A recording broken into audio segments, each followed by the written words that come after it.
ಬ್ರಹ್ಮರ್ಷಿ ವಶಿಷ್ಠರಿಗೆ ನನ್ನ ನಮನಗಳು.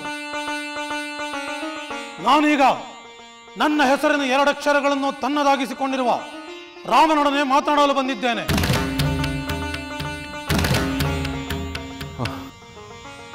ಭಾರ್ಗವ ರಾಮ, ರಾಮನಿನ್ನೂ ಚಿಕ್ಕವನು. ಇದೀಗ ತಾನೇ ಅವನಿಗೆ ವಿವಾಹವಾಗಿದೆ. ಸಾಕು, ನಿಲ್ಲಿಸು.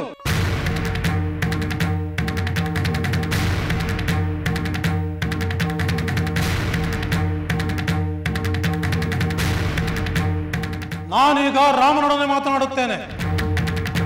ರಾಮ, ದಾಶರಥೆ, ವೀರ, ನಿನ್ನ ಅದ್ಭುತವಾದ ಪರಾಕ್ರಮವು ಎಲ್ಲೆಡೆಯೂ ಕೇಳಿ ಬರುತ್ತಿದೆ. ತಾಟಕ ವಧೆಯು ಬದಲುಗೊಂಡು ಇತ್ತೀಚೆಗೆ ಮಾಡಿದ ಶಿವಧನುರ್ಭಂಗದವರೆಗೂ ನಿನ್ನ ಸಕಲ ಕಾರ್ಯಗಳನ್ನು ನಾನು ಕೇಳಿದ್ದೇನೆ. ಮುನೀಂದ್ರ ಭಾರ್ಗವರಾಮ, ತಾವು ಮಹಾತಪಸ್ವಿಗಳು, ಮಹಾಪರಾಕ್ರಮಶಾಲಿಗಳು ಎಂದು ನಾನು ಸಹ ಕೇಳಿದ್ದೇನೆ. ನಾನು ನಿನ್ನ ಪ್ರಶಂಸೆಯನ್ನು ಕೇಳಲು ಬಂದಿಲ್ಲ. ನಾನು ಹೇಳುವುದಷ್ಟನ್ನು ಮಾತ್ರ ನೀನು ಕೇಳು. ರಾಮ, ಅದ್ಭುತವಾದ, ಪರಾಕ್ರಮವಾದ, ಇತರರಿಗೂ ಊಹಿಸಲು ಅಶಕ್ಯವಾದ ಮಹಾಶಿವಧನಸ್ಸನ್ನೇ ನೀನು ಮುರಿದಿರುವೆ.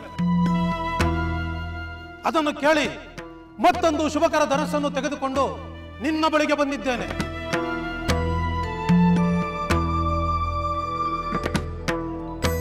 ಇದೇ ಆ ಘೋರ ರೂಪಿಯಾಗಿರುವ ಮಹಾಧನಸ್ಸು.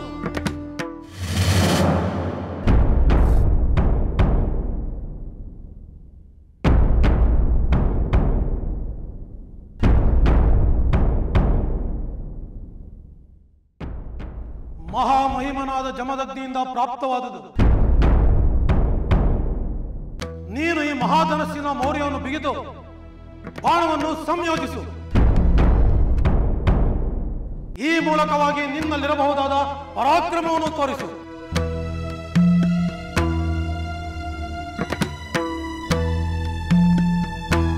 ರಾಮ, ನೀನು ಈ ಧನಸ್ಸನ್ನು ಹಿಡಿದು ಬಾಣವನ್ನು ಹೂಡಿ ನಿನ್ನಲ್ಲಿರಬಹುದಾದ ಶಕ್ತಿಯನ್ನು ತೋರಿಸಿದರೆ ನಾನು ನಿನಗೆ ವೀರರು ಪ್ರಶಂಸಿಸುವ ದ್ವಂದ್ವ ಯುದ್ಧವನ್ನು ಕೊಡುತ್ತೇನೆ.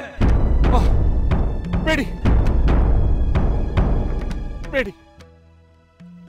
ಮಹಾಮಹಿಮರಾದ ತಾವು ಭಾರ್ಗವ ವಂಶದಲ್ಲಿ ಹುಟ್ಟಿ ಇನ್ನೆಂದೂ ಶಸ್ತ್ರಧಾರಣೆಯನ್ನು ಮಾಡುವುದಿಲ್ಲವೆಂದು ಇಂದ್ರನ ಮುಂದೆ ಪ್ರತಿಜ್ಞೆಯನ್ನು ಮಾಡಿ ನಿಮ್ಮ ಶಸ್ತ್ರಾಸ್ತ್ರವೆಲ್ಲವನ್ನು ಅಲ್ಲಿಯೇ ಬಿಟ್ಟು ಬಂದಿರುವಿರಿ. ಧರ್ಮಪರರಾದ ತಾವು ಕ್ಷತ್ರಿಯ ವಂಶವನ್ನೇ ನಾಶ ಮಾಡಿ ಅವರಿಂದ ವಶಪಡಿಸಿಕೊಂಡ ಭೂಮಂಡಲವನ್ನೇ ಅಗಸ್ತ್ಯರಿಗೆ ನೀವು ದಾನವಾಗಿ ಕೊಟ್ಟಿರುವಿರಿ. ಅವರಿಂದ ಸಂಪಾದಿಸಿದ್ದ ಭೂಮಂಡಲವನ್ನು ಕಶ್ಯಪರಿಗೆ ದಾನ ಮಾಡಿ ನೀವು ಅಲ್ಲಿದ್ದ ಬಹುದೂರ ಪ್ರಯಾಣವನ್ನು ಬೆಳೆಸಿ ಮಹೇಂದ್ರ ಪರ್ವತದಲ್ಲಿ ನೆಲೆಸಿರುವಿರಿ. ಶಾಂತ ಮನಸ್ಕರಾದ ತಾವು, ತಪಸ್ಮರಣೆಯಲ್ಲಿಯೇ ಇರುವಂತಹ ತಾವು ಇಂದ್ರನ ಮುಂದೆ ಮಾಡಿದ ಪ್ರತಿಜ್ಞೆಯನ್ನು ಮರೆತು ಶಸ್ತ್ರಾಸ್ತ್ರ ಧಾರಣೆ ಮಾಡಿ ಈ ದಿನ ನಮ್ಮನ್ನು ನಾಶಪಡಿಸಲು ಹೊಸುಕ ಬರುತ್ತಿದ್ದೀರಲ್ಲ. ಬೇಡಿ, ಈಗ ನೀವು ರಾಮನನ್ನು ದ್ವಂದ್ವ ಯುದ್ಧಕ್ಕೆ ಕರೆದು ಅವನೇನಾದರೂ ನಿಮ್ಮಿಂದ ಹತನಾದನೆಂದರೆ ನಾವು ಯಾರೂ ಬದುಕುಳಿಯುವುದಿಲ್ಲ. ನಮ್ಮನ್ನು ನಮ್ಮ ಪಾಡಿಗೆ ಬಿಟ್ಟು ಬಿಡಿ.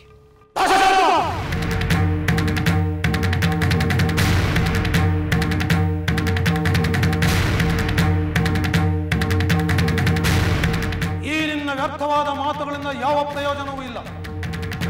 ನಾನು ನಿಶ್ಚಯಿಸಿದ್ದನ್ನು ಸಾಧಿಸದೆ ಬಿಡುವುದಿಲ್ಲ. ನನ್ನ ಮತ್ತು ನಿನ್ನ ಮಗ ರಾಮನ ನಡುವೆ ನಡೆಯುವ ಯಾವ ವಿಚಾರಕ್ಕೂ ನೀನು ಮಧ್ಯಪ್ರವೇಶಿಸಬೇಡ. ದೂರವಿರು.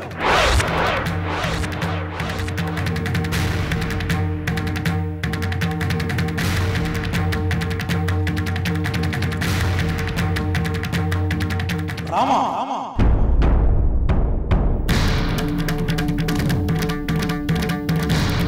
ರಾಮ,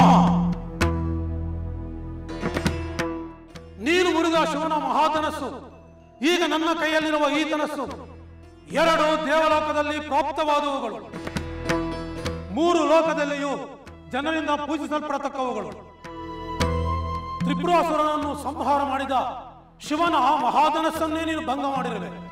ಇನ್ನು ದುರ್ದರ್ಶವಾದ ಈ 2ನೆಯ ಧನಸ್ಸು ದೇವತೆಗಳಿಂದ ಶ್ರೀ ವಿಷ್ಣುವಿಗೆ ಕೊಡಲ್ಪಟ್ಟಿತು. ರಾಘವ, ಈ ಮಹಾವೈಷ್ಣವ ಧನಸ್ಸು ಶಿವಧನಸ್ಸಿಗೆ ಸಮನಾದ ಬಲವುಳ್ಳದಾಗಿದೆ. ಪಿತೃ ಪಿತಾಮಹರಿಂದ ಪ್ರಾಪ್ತವಾಗಿರುವ ಉತ್ತಮೋತ್ತಮವಾದ ಈ ಮಹಾವೈಷ್ಣವ ಧನಸ್ಸನ್ನು ನೀನು ಕ್ಷಾತ್ರ ಧರ್ಮವನ್ನು ಗೌರವಿಸಿ ಪರಿಗ್ರಹಿಸು.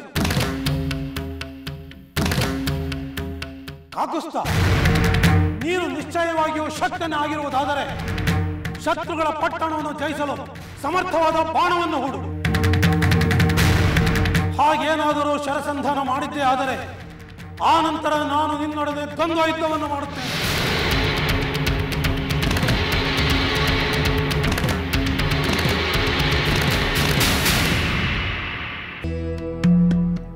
ಬೆಳದಿಂಗಳನ್ನು ತಡೆವ ಮೋಡದಂತೆ, ಕೋಗಿಲೆಯ ಇಂಚರದ ನಡುವೆ ಸುಳಿಯುವ ಕಾಕಸ್ವರದಂತೆ ಯಾವುದೋ ವ್ಯಾಕುಲ ಬೇಡವೆಂದರೂ ನನ್ನ ಮನಸ್ಸನ್ನೇಕೆ ಕಾಡುತ್ತಿದೆ.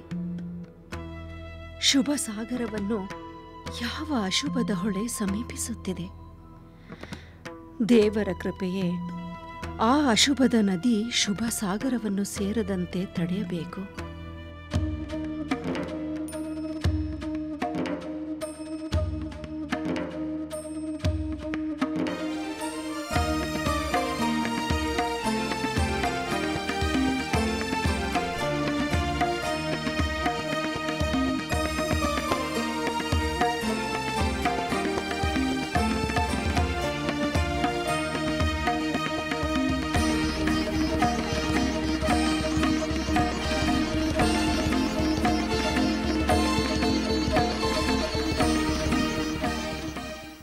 ಸೀತೆ,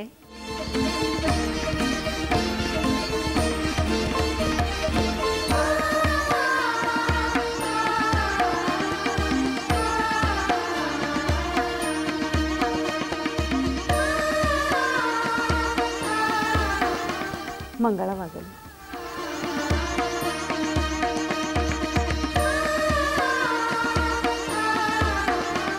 ಸೀತೆ, ನಿನ್ನ ಪ್ರಾರ್ಥನೆ ಖಂಡಿತ ಫಲಿಸುತ್ತದೆ. ಪ್ರಾರ್ಥನೆಗಿಂತ ಮಿಗಿಲಾದ ಶಕ್ತಿ ಇಲ್ಲ. ನನ್ನ ಆತಂಕವನ್ನೆಲ್ಲ ಆ ಪ್ರಾರ್ಥನೆಯ ಶಕ್ತಿಯೇ ಪರಿಹರಿಸಬೇಕು.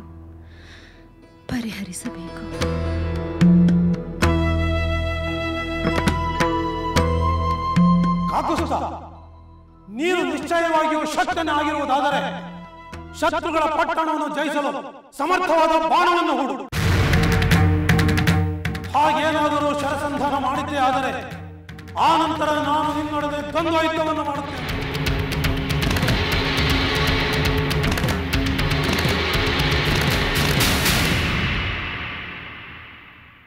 ಭಾರ್ಗವ, ತಂದೆಯ ವಧೆಯಿಂದ ಉಂಟಾದ ನಿನ್ನ ಕೋಪ ಶಮನಕ್ಕಾಗಿ 21 ಬಾರಿ ಕ್ಷಾತ್ರಕುಲವನ್ನು ನಾಶ ಮಾಡಿದ ನಿನ್ನ ಕಥೆಯನ್ನು ನಾನು ಕೇಳಿರುವೆ. ಕೋಪ ಶಮನಕ್ಕೆ ಶೂರರು ಮಾಡಬೇಕಾದ ಕಾರ್ಯವನ್ನು ನೀನು ಮಾಡಿರುವೆ. ಆದರೆ ಅಶಕ್ತರನ್ನು, ಬಲಹೀನರನ್ನು ಮಾತನಾಡಿಸುವಂತೆ ಕ್ಷಾತ್ರ ಧರ್ಮದಲ್ಲಿ ನಿಯುಕ್ತನಾಗಿರುವ ನನ್ನನ್ನು ಕ್ಷಾತ್ರ ಧರ್ಮಂ ಪುರಸ್ಕೃತ್ಯ ಮುಂತಾಗಿ ಮಾತನಾಡಿ ನನಗೆ ಅಪಮಾನವನ್ನು ಮಾಡಿದೆ. ಈ ನಿಂದನೆ ನಾನು ಸಹಿಸಲಾರೆ. ನನ್ನ ಕ್ಷಾತ್ರ ತೇಜಸ್ಸನ್ನು, ನನ್ನ ಪರಾಕ್ರಮವನ್ನು ಈಗಲೇ ಕಾಣುವೆ. ಫಲೆ ಫಲೆ, ಕ್ಷತ್ರಿಯನಾಗಿ ನಿನ್ನ ಪರಾಕ್ರಮಕ್ಕೆ ತಕ್ಕ ಮಾತನ್ನೇ ಆಡಿರುವೆ. ಆದರೀಗ ನಿನ್ನ ಶೌರ್ಯವನ್ನು ಮಾತಿನಲ್ಲಿ ತೋರಬೇಡ, ಕಾರ್ಯದಲ್ಲಿ ತೋರು. ತೆಗೆದುಕೋ.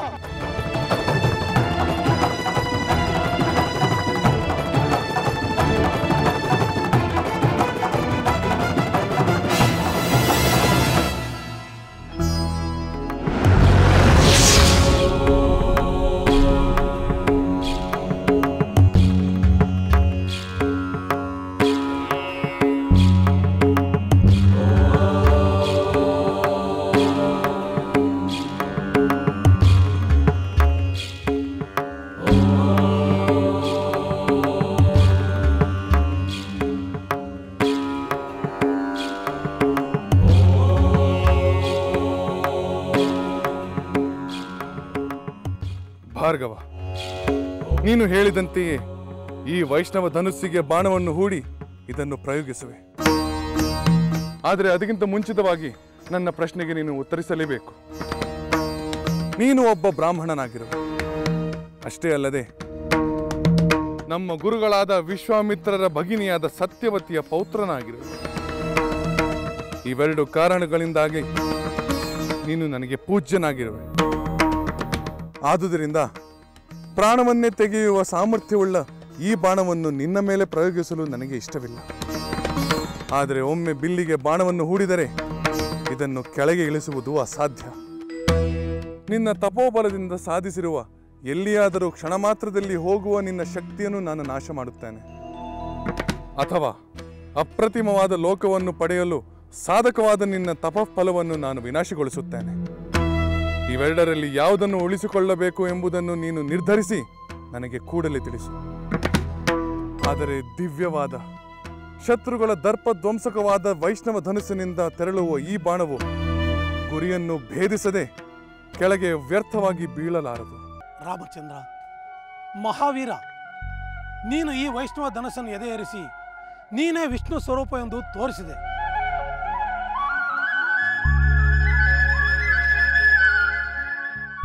ನಾನು ಭೂಮಿಯನ್ನು ದಾನ ಮಾಡಿದ ಮೇಲೆ ಭೂಮಿಯಲ್ಲಿ ರಾತ್ರಿಯ ಕಾಲದಲ್ಲಿ ವಾಸ ಮಾಡುವುದಿಲ್ಲವೆಂದು ಪ್ರತಿಜ್ಞೆ ಮಾಡಿದ್ದೇನೆ. ಅದಕ್ಕಾಗಿ ಭೂಮಿಯಿಂದ ಆಚೆ ಇರುವ ಮಹೇಂದ್ರ ಪರ್ವತಕ್ಕೆ ಹೋಗಬೇಕು. ಅದಕ್ಕೆ ಬೇಕಾದ ಮನೋವೇಗದಲ್ಲಿ ಧಾವಿಸುವ ಶಕ್ತಿಯನ್ನು ನೀನು ನಾಶ ಮಾಡಬೇಡ. ನನ್ನ ತಪೋಬಲದ ಮೇಲೆ ನಿನ್ನ ಬಾಣವನ್ನು ಪ್ರಯೋಗಿಸು.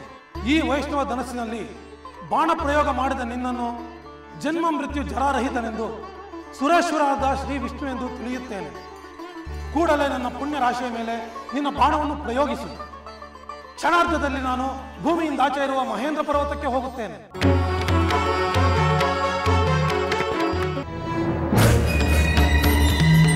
ಸಹೋದರರಿಗೆ ನಮೋ ನಮಃ. ಬಾ ಸೋದರಿ ಶೂರ್ಪನಖಿ, ಕುಳಿತುಕೋ. ನೀನು ಲೋಕ ಸಂಚಾರಕ್ಕೆ ಹೋದ ನಂತರ ಮಧ್ಯೆ ಒಮ್ಮೆ ಬಂದು ಹೋದೆಯಂತೆ? ಹೌದು ಅಗ್ರಜ. ನಾನು ವಿವಾಹವಾಗಲು ನನಗೆ ಇಷ್ಟವಾದಂತಹ ವರನನ್ನು ನಾನೇ ಹುಡುಕಿಕೊಂಡಿದ್ದೇನೆ ಎಂದು ತಿಳಿಸಲು ಬಂದಿದ್ದೆ. ಅವನೊಬ್ಬ ಯಕ್ಷ. ಅವನನ್ನು ವಿವಾಹವಾಗುವುದು ಸೂಕ್ತವಲ್ಲ ಎಂದು ನಾನು ಹೇಳಿದೆ. ಹೌದು ಅಗ್ರಜ, ಸೂಕ್ತವಲ್ಲವೆಂದು ವಿಭೀಷಣ ಹೇಳಿದ್ದ. ನೀನು ಇರಲಿಲ್ಲ. ಕುಂಭಕರ್ಣನನ್ನು ನಿದ್ದೆಯಿಂದ ಎಚ್ಚರಿಸಲು ಸಾಧ್ಯವಿಲ್ಲ. ಆದ್ದರಿಂದ ನಿಮಗ್ಯಾರಿಗೂ ಕಾಯದೆ ನನಗೆ ಇಷ್ಟವಾದ ವರನನ್ನು ನಾನೇ ಗಂಧರ್ವ ರೀತಿಯಲ್ಲಿ ವಿವಾಹವಾಗಿ ಬಿಟ್ಟೆ. ಭಲೆ ಸೋದರಿ, ಭಲೆ. ಈ ರಾವಣನ ಸೋದರಿಯಾಗಿ ನೀನು ಸರಿಯಾದ ನಿರ್ಧಾರವನ್ನೇ ಮಾಡಿರುವೆ. ನೀನು ಸ್ವತಂತ್ರವಾಗಿ ನಿರ್ಧಾರವನ್ನು ತೆಗೆದುಕೊಂಡು ನಿನಗಿಷ್ಟವಾದ ವರನನ್ನು ವರಿಸಿದ್ದಕ್ಕಾಗಿ ನಾನು ನಿನ್ನನ್ನು ಅಭಿನಂದಿಸುತ್ತೇನೆ. ನಿನಗೆ ಬಹು ಅಮೂಲ್ಯವಾದ ಉಡುಗೊರೆಗಳನ್ನು ಕೊಡುತ್ತೇನೆ. ಅಗ್ರಜ, ಶೂರ್ಪನಖಿ ಯಕ್ಷನನ್ನು ನಮಗ್ಯಾರಿಗೂ ತಿಳಿಸದೆ ವಿವಾಹವಾಗಿ ಬಂದಿದ್ದಾಳೆ. ಯಕ್ಷನನ್ನು ವಿವಾಹವಾಗಿರುವುದರಿಂದ ಆಗಬಹುದಾದ ಅಪಾಯಗಳಿಗೆ ನನ್ನ ಎಚ್ಚರಿಕೆಯನ್ನು ನೀನು ಲಕ್ಷಿಸುತ್ತಲೇ ಇಲ್ಲ. ವಿಭೀಷಣ, ನಿನಗೆ ನಮ್ಮ ಮೇಲೆ ಆತ್ಮವಿಶ್ವಾಸವೇ ಇಲ್ಲ. ನೀನು ನಮ್ಮನ್ನು ದುರ್ಬಲರಂತೆ ಭಾವಿಸುತ್ತೀಯ. ಶೂರ್ಪನಖಿಗೆ ನಾವು ಮಾಡಬೇಕಾದ ವಿವಾಹವನ್ನು ಅವಳೇ ಮಾಡಿಕೊಂಡು ಬಂದಾಳಲ್ಲ ಎಂದು ಸಂತಸ ಪಡು. ಇನ್ನು ಆ ಯಕ್ಷ ಕುಲದವರ ಬಗ್ಗೆ ನಡೆಯುವ ಸಮರದ ವಿಚಾರವೇ ಬೇರೆ, ನನ್ನ ಸೋದರಿಯ ಪ್ರೇಮ ವಿವಾಹದ ವಿಚಾರವೇ ಬೇರೆ. ಸರಿಯಾಗಿ ಹೇಳಿದೆ ಅಗ್ರಜ. ನನ್ನ ಪತಿಯಾದ ಯಕ್ಷನಿಗೆ ನನ್ನ ಮೇಲೆ ಪ್ರೇಮವಿದೆ. ನೀನು ನನ್ನ ಸಹೋದರನೆಂದು ನಿನ್ನ ಮೇಲೂ ಅಪಾರವಾದ ಗೌರವವಿದೆ. ಸಾಕು ಸೋದರಿ, ಇಷ್ಟು ಸಾಕು. ನೀನು ಅವನನ್ನೇಕೆ ಕರೆತರಲಿಲ್ಲ? ಅವನಿಗೂ ಅಪಾರವಾದ ಉಡುಗೊರೆಗಳನ್ನು ಕೊಡುತ್ತಿದ್ದೆ. ನಮ್ಮ ವಿವಾಹವನ್ನು ನೀನು ಒಪ್ಪುತ್ತೀಯೋ ಇಲ್ಲವೋ, ನನ್ನ ಪತಿಗೆ ಅವಮಾನವಾದರೆ ಎಂದು ಶಂಕಿಸಿ ನಾನೊಬ್ಬಳೇ ಬಂದೆ. ಶಂಕಿಸಬೇಡ ಶೂರ್ಪನಖಿ. ನಿನಗೆ ಪ್ರಿಯನಾದವನು ನನಗೂ ಪ್ರಿಯನೇ. ನೀನು ಯಾವಾಗ ಕರೆದುಕೊಂಡು ಬಂದರೂ ಏ ರಾವಣನ ಸ್ವಾಗತ ನಿನ್ನ ಪತಿಗೆ ಇದ್ದೇ ಇರುತ್ತದೆ. ಆಗಲಿ ಅಗ್ರಜ, ಮತ್ತೊಮ್ಮೆ ಬಂದಾಗ ಖಂಡಿತ ಅವರನ್ನು ಕರೆದುಕೊಂಡು ಬರುವೆ. ಯಾರೂ ಒಪ್ಪಲಿ ಬಿಡಲಿ, ಸದ್ಯ ನೀನು ನಮ್ಮ ವಿವಾಹವನ್ನು ಒಪ್ಪಿದೆಯಲ್ಲ, ನನಗೆ ಅದೇ ಆನಂದ, ಪರಮಾನಂದ.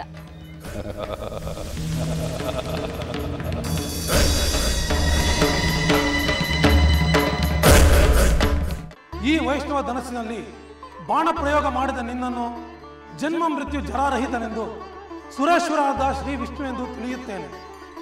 ಕೂಡಲೇ ನನ್ನ ಪುಣ್ಯ ರಾಶಿಯ ಮೇಲೆ ನಿನ್ನ ಬಾಣವನ್ನು ಪ್ರಯೋಗಿಸು. ಕ್ಷಣಾರ್ಧದಲ್ಲಿ ನಾನು ಭೂಮಿಯಿಂದ ಆಚೆ ಇರುವ ಮಹೇಂದ್ರ ಪರ್ವತಕ್ಕೆ ಹೋಗುತ್ತೇನೆ.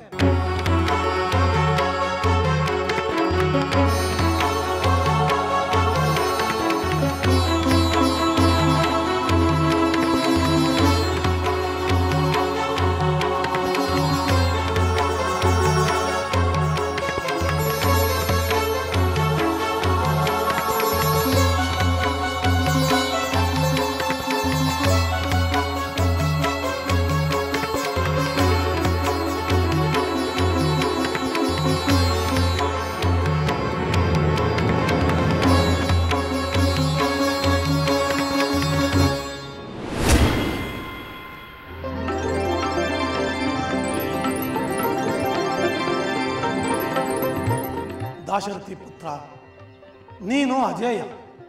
ನಿನಗೆ ಮಂಗಳವಾಗಲಿ.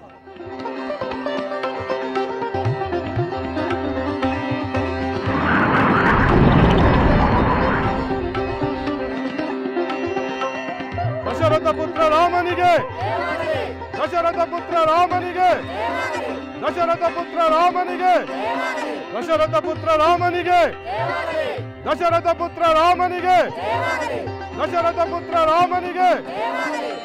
ರಾಮಚಂದ್ರ, ಪರಶುರಾಮನಿಂದ ಆಗುತ್ತಿದ್ದ ಆತಂಕವನ್ನು ನೀನು ಶಾಶ್ವತವಾಗಿ ಪರಿಹಾರ ಮಾಡಿದೆ. ಈಗ ನಿನ್ನ ತಂದೆಯವರನ್ನು ಎಚ್ಚರಗೊಳಿಸಿ.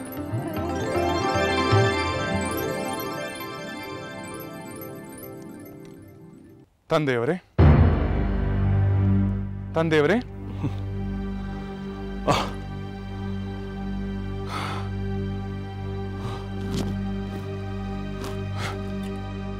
ರಾಮಚಂದ್ರ, ಪರಶುರಾಮನಲ್ಲಿ ನೀನವರೊಡನೆ ತೊಂದರೆ ಯುದ್ಧವನ್ನು ಮಾಡಲಿಲ್ಲವೇ? ಇಲ್ಲ ತಂದೆ. ಆತನು ಕೊಟ್ಟ ವೈಷ್ಣವ ಧನಸ್ಸಿನಿಂದಲೇ ಆತನ ತಪಶಕ್ತಿ ಎಲ್ಲವೂ ಕಳೆದು ಬಿಟ್ಟೆ.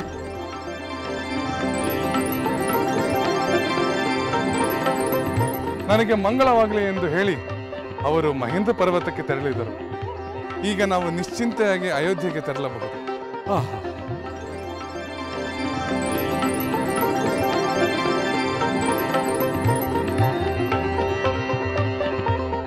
ರಾಮಚಂದ್ರ, ನೀನು ಮಹಾಮಹಿಮ. ನಿನ್ನನ್ನು ಪುತ್ರನನ್ನಾಗಿ ಪಡೆದ ನಾನೇ ಧನ್ಯ, ನಾನೇ ಧನ್ಯ.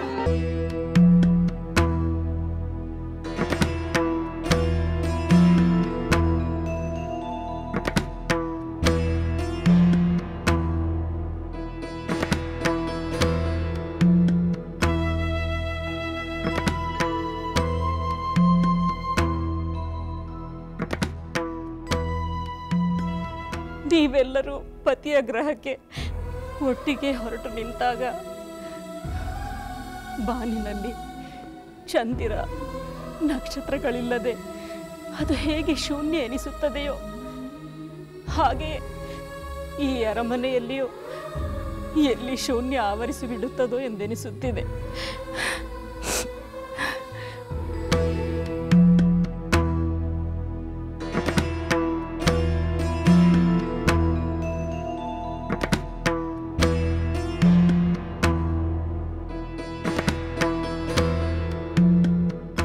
ದೇವಿ,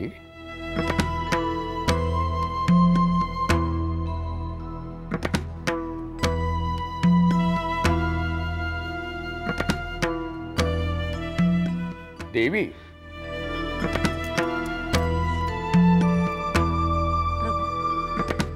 ಏನನ್ನು ಯೋಚಿಸುತ್ತಾ ಕುಳಿತಿರುವೆ?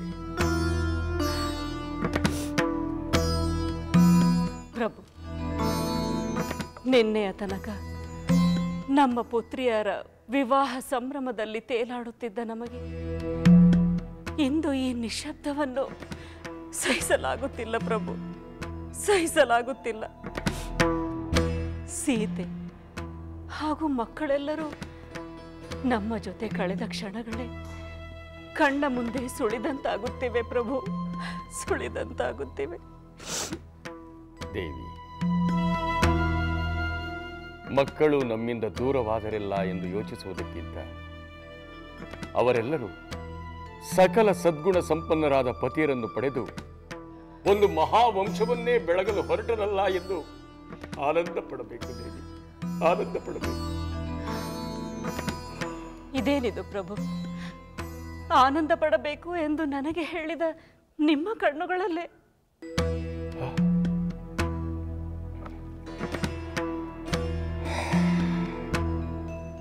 ಇದು ಕಣ್ಣೀರಲ್ಲ ದೇವಿ, ಆನಂದ ಬಾಷ್ಪ, ಆನಂದ ಬಾಷ್ಪ. ನಮ್ಮ ಪುತ್ರಿಯರು ರಘುವಂಶದ ಸೊಸೆಯಂದಿರಾಗಿ ತೆರಳುತ್ತಾರೆಂದು ನಾನು ಕನಸಿನಲ್ಲಿಯೂ ಎಣಿಸಿರಲಿಲ್ಲ. ಇಂತಹ ಅನಿರೀಕ್ಷಿತ ಮಹೋನ್ನತ ಕಲ್ಯಾಣವೊಂದು ನೆರವೇರಿರುವುದು ನನಗೀಗಲೂ ಕನಸು, ಕಲ್ಪನೆಯೋ ಕಥೆಯೋ ಎಂದೆನಿಸುತ್ತಿದೆ. ನಮ್ಮಿಂದ ಇಂತಹ ಮಹೋನ್ನತ ಕಲ್ಯಾಣವನ್ನು ನೆರವೇರಲ್ಪಟ್ಟಿರುವುದು ಆಶ್ಚರ್ಯವೆನಿಸುತ್ತಿದೆ, ಆಶ್ಚರ್ಯವೆನಿಸುತ್ತಿದೆ.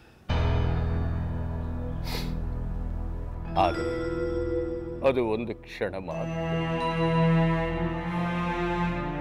ಸೀತೆ ಊರ್ಮಿಳೆಯರಿಲ್ಲದ ಈ ಮಿಥಿಲಾ ಅರಮನೆ ಶೂನ್ಯವಾಯಿತೇನೋ ಎಂದು ಭಾಸವಾಗುತ್ತಿದೆ ದೇವಿ, ಭಾಸವಾಗುತ್ತಿದೆ.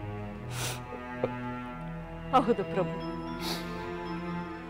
ಕಣ್ಣು ತೆರೆದರೆ ಮಾತೆ ಮಾತೆ ಎಂದು ನನ್ನ ಹತ್ತಿರ ಸುಗಂಧ ಪವನದಂತೆ ಸುಳಿದಾಡುತ್ತಾ, ಕೋಗಿಲೆಯ ಇಂಚರದಂತೆ ಮಧುರವಾದ ಮಾತುಗಳನ್ನಾಡುತ್ತಾ,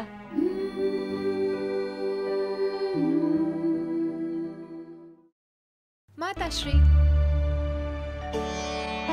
ಸೀತೆ ಮಗಳೇ, ನಾನೆಂದಾದರೂ ಊರ್ಮಿಳೆಗೆ ತೋರಿದ ಪ್ರೀತಿಗಿಂತ ಕಡಿಮೆ ಪ್ರೀತಿಯನ್ನು ನಿನಗೆ ತೋರಿದ್ದೇನೆಯೇ? ಮಾತಾಶ್ರೀ, ಹಾಗೆ ಹೇಳಿದವರು ನಿಮ್ಮ ಒಳ್ಳೆಯ ಗುಣದ ಅರಿವಿಲ್ಲದವರು. ಅಂತಹ ಮಾತಿಗೆ ನೀವು ಚಿಂತಿಸುವ ಅಗತ್ಯವೇ ಇಲ್ಲ. ಹಾಗಾದರೆ ನಾನೆಂದು ನಿನ್ನ ವಿಷಯದಲ್ಲಿ ಪಕ್ಷಪಾತ ಮಾಡಿಲ್ಲ ಅಲ್ಲವೇ? ಇಲ್ಲ ಮಾತಾಶ್ರೀ, ಇಲ್ಲ. ನೀವು ನನ್ನನ್ನು ಹಿರಿಯ ಮಗಳೆಂದು ಭಾವಿಸಿ ಹೆಚ್ಚಿನ ಪ್ರೀತಿಯನ್ನು ತೋರಿಸಿದ್ದೀರಿ. ನಾನು ಯಾವುದೇ ತಾಯಿಯ ಗರ್ಭದಲ್ಲಿ ಜನಿಸಿದರೂ ಇಷ್ಟೊಂದು ಪ್ರೀತಿಯನ್ನು ಪಡೆಯುತ್ತಿದ್ದೇನೋ ಇಲ್ಲವೋ, ಅದಕ್ಕಿಂತ ಹೆಚ್ಚಿನ ಪ್ರೀತಿಯನ್ನೇ ಪಡೆದಿದ್ದೇನೆ. ಸೀತೆ, ನಿನ್ನ ಮಾತುಗಳು ಬಿಸಿಲಿನಲ್ಲಿ ಬೆಂದವಳಿಗೆ ತಂಪೆರೆಯುತ್ತಿವೆ. ಹಂಸದಂತೆ ನಡೆದಾಡುತ್ತಾ ಬೆಳದಿಂಗಳ ನಗುವನ್ನು ಚೆಲ್ಲುತ್ತಾ ಆ ತಾರೆಗಳಂತೆ ಕಂಗೊಳಿಸುತ್ತಿದ್ದ ನಮ್ಮ ಮಕ್ಕಳು ಈಗ ಕನಸು ಎಂಬ ಸತ್ಯ ಅರಿವಾದೊಡನೆ ನನ್ನಲ್ಲಿ ಶೂನ್ಯ ಆವರಿಸಿದಂತಾಗುತ್ತಿದೆ ಪ್ರಭು, ಶೂನ್ಯ ಆವರಿಸಿದಂತಾಗುತ್ತಿದೆ. ಹೌದು, ನಿನ್ನ ಅನುಭವವೇ ನನಗೂ ಹಾಗೆ. ಆದರೆ ನಿನ್ನಷ್ಟು ಸುಲಭವಾಗಿ ಹೇಳಿ ನನ್ನ ಹೃದಯವನ್ನು ಹಗುರಾಗಿಸಿಕೊಳ್ಳಲು ಸಾಧ್ಯವಾಗುತ್ತಿದೆ. ಏಕೆಂದರೆ ನಾನು ಮಹಾರಾಜ. ತನಗೆ ಬರುವ ಭಾವನೆಗಳನ್ನೆಲ್ಲ ಬಯಲಾಗಿಸುವಷ್ಟು ಸ್ವತಂತ್ರದಲ್ಲ ದೇವಿ, ಸ್ವತಂತ್ರದಲ್ಲ.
ಮಹಾರಾಜ,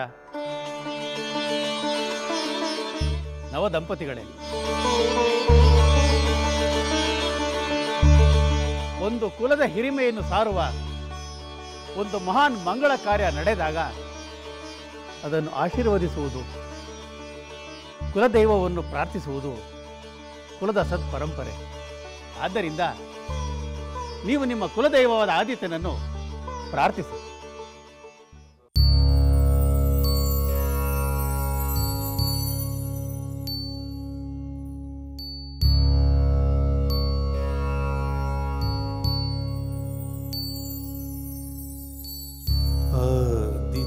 सविता सूर्यः खगः पूषा गभस्तिमान् सुवर्णसदृशो भानुः स्वर्णरेखा दिवाकरः हिरण्यगर्भः शिशिरस्तपनो भास्करो रविः अग्निगर्भोदितेः पुत्रः शङ्खः शिशिरनाशनः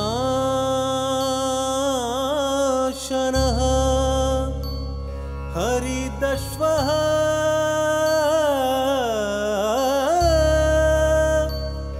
सहस्रार्चुः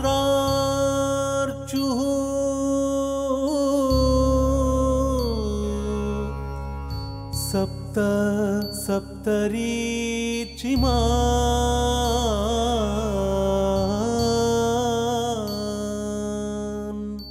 तिमिरोन्मथनः शम्भुः त्वष्टा मार्ताण्ड अंशुमान्।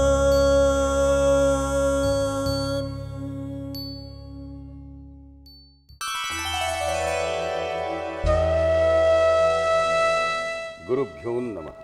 ಮಹಾರಾಜ, ಸುಖೀ ಭವ. ದಯಮಾಡಿ ಆಸೀನರಾಗಿ ಗುರುವರಿ.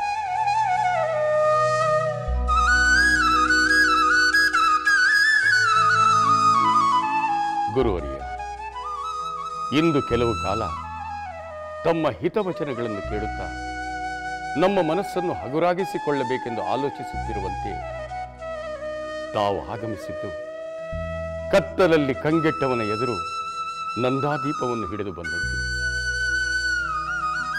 ಹೌದು ಗುರುವರ್ಯ, ನಮ್ಮ ಮಕ್ಕಳ ವಿವಾಹ ನಡೆಯುತ್ತಿದ್ದಾಗ ನಮ್ಮ ಮನಸ್ಸಿಗೆ ಆಗುತ್ತಿದ್ದ ಸಂತೋಷವನ್ನು ವರ್ಣಿಸಲು ಪದಗಳೇ ಇಲ್ಲವೇನೋ ಎನಿಸುತ್ತಿತ್ತು.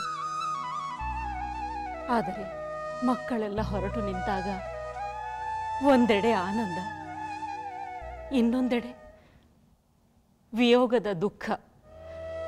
ಈ ಎರಡೂ ಭಾವನೆಗಳು ಅನುಭವಿಸಿದವನಿಗೆ ಮಾತ್ರ ಅರ್ಥವಾಗಲು ಸಾಧ್ಯ ಎನಿಸಿತು.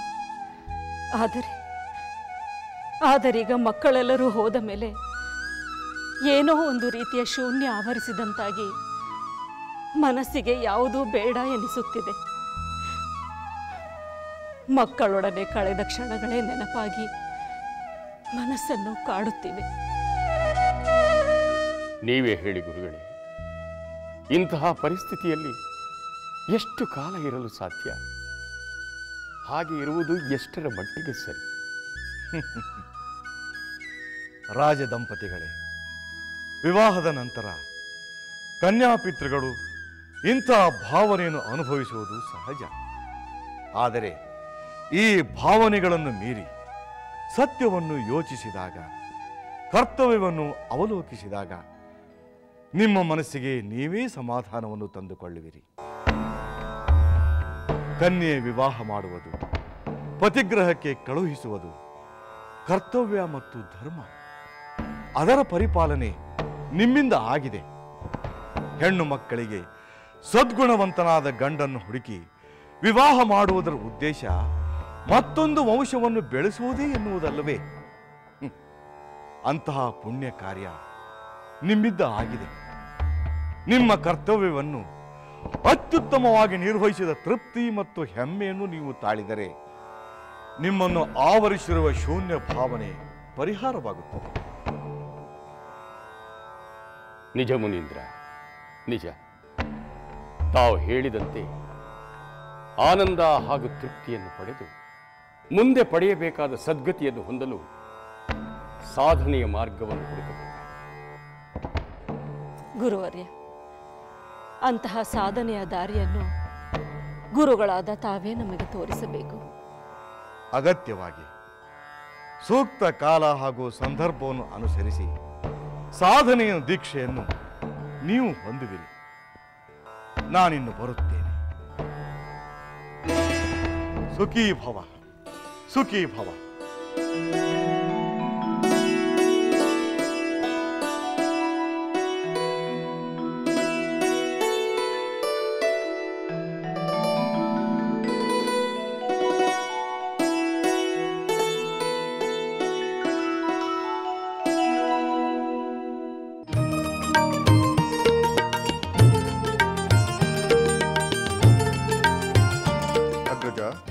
ನನ್ನನ್ನು ಬರ ಹೇಳಿದ್ಯಾ?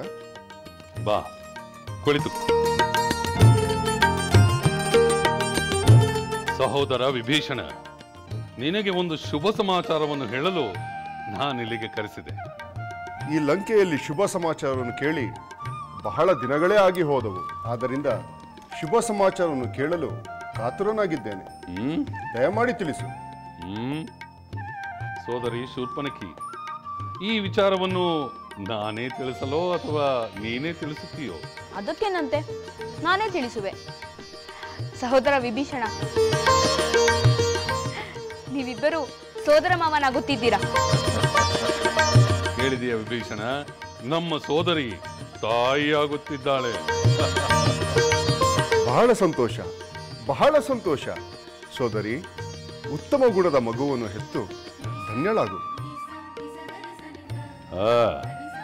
ಸೋದರಿ, ನನ್ನಂತಹ ಪರಾಕ್ರಮಶಾಲಿಯಾದ ಮಗುವಿಗೆ ಜನ್ಮವಿತ್ತು ಮಹಾತಾಯಿಯಾಗು.